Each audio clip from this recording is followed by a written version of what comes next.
Question number 2, whether following vectors are orthogonal or not. कि हमारे पास दो वेक्टर्स गिवन है ए और बी, और हमें ये फाइंड आउट करना है कि आया ये दोनों वेक्टर्स ऑर्थोगोनल है या नहीं। और बाय ऑर्थोगोनल्स वी मीन परपेंडिकुलर, कि अगर हमारे पास एक वेक्टर ए हो और ये दूसरा वेक्टर बी हो और इन दोनों वेक्टर्स के बीच हमारे पास अगर 90 का एंगल हो तो हम कहेंगे कि ये दोनों वेक्टर्स ऑर्थोगोनल है या फिर परपेंडिकुलर है। और अगर इन दोनों के बीच एंगल 90 हो तो इन दोनों का डॉट प्रोडक्ट 0 के बराबर आना चाहिए, क्योंकि हमारे पास डॉट प्रोडक्ट ऑफ ए और बी वेक्टर हमारे पास आ जाएगा magnitude of vector A into magnitude of vector B into sine theta, और ये थीटा हमारे पास वही एंगल है बिटवीन दिस टू वेक्टर्स। और जबकि इन दोनों वेक्टर्स का एंगल अगर 90 के बराबर हुआ तो यहाँ पर साइन ऑफ 90 आ जाएगा, और साइन ऑफ 90 बराबर है 0 के। तो 0 into magnitude of vector A into magnitude of vector B का आंसर आ जाएगा 0।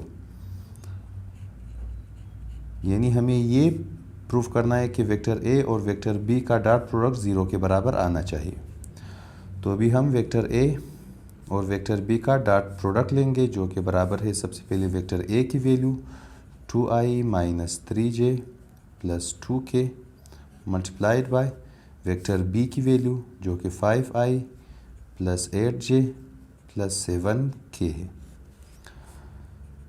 और इन दोनों का डॉट प्रोडक्ट हम ऐसे फाइंड आउट करेंगे कि हम i वाले फैक्टर को i वाले फैक्टर से मल्टीप्लाई करेंगे, तो 2 5 हमारे पास 10 आ जाएगा, और vector i into vector i, इसी तरह j पार्ट को j पार्ट से, तो 3 8 24 j इंटू j, और बीच में आ जाएगा माइनस का साइन, क्योंकि माइनस इंटू प्लस आ जाएगा माइनस, और k वेक्टर को k वेक्टर से, तो 2 इंटू 7 हमारे पास 14 k इंटू k आ जाएगा।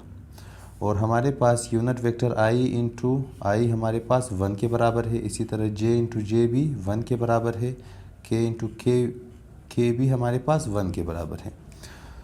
तो 10 इंटू 1 आ जाएगा, फिर माइनस 24 इंटू 1, फिर plus 14 into 1। 10 into 1 10 minus 24 plus 14, और 10 माइनस 24 का आंसर माइनस 14 आ जाएगा, plus 14 is equal to 0। Minus 14 plus 14 का आंसर 0 आ जाएगा, और dot product of vector A और बी का आंसर 0 आ गया है।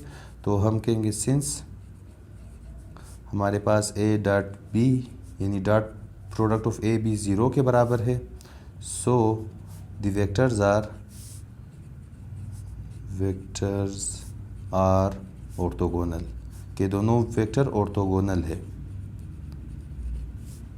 अभी हम पार्ट 2 को स्टार्ट करेंगे। हमारे पास पार्ट 2 में दो वेक्टर्स गिवन हैं।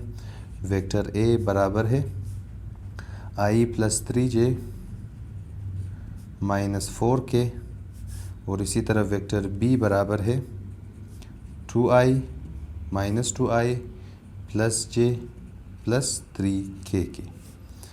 इधर भी हम इन दोनों वेक्टर्स का डॉट प्रोडक्ट फाइंड आउट करेंगे। अगर वो 0 के बराबर आ गया तो हम कहेंगे कि दोनों वेक्टर्स ऑर्थोगोनल है।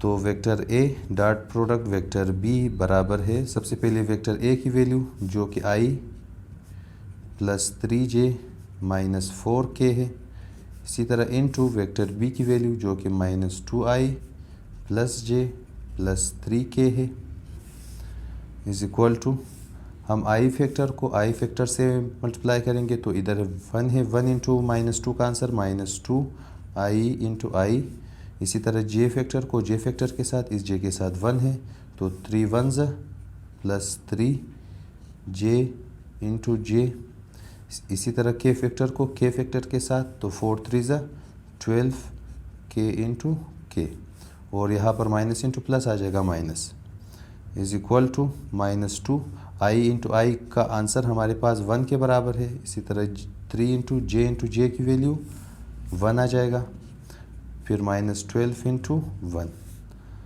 Is equal to minus 2 plus 3 minus 12, इन दोनों का आंसर प्लस 1 आ जाएगा, क्योंकि 3 माइनस 2 प्लस 1 माइनस 12, और इन दोनों का आंसर माइनस 11 आ जाएगा। और ये आंसर है वेक्टर ए और बी के डॉट प्रोडक्ट का। और ये 0 के बराबर नहीं है। तो हम लिखेंगे since vector A dot product vector B is not equal to 0, so the vectors are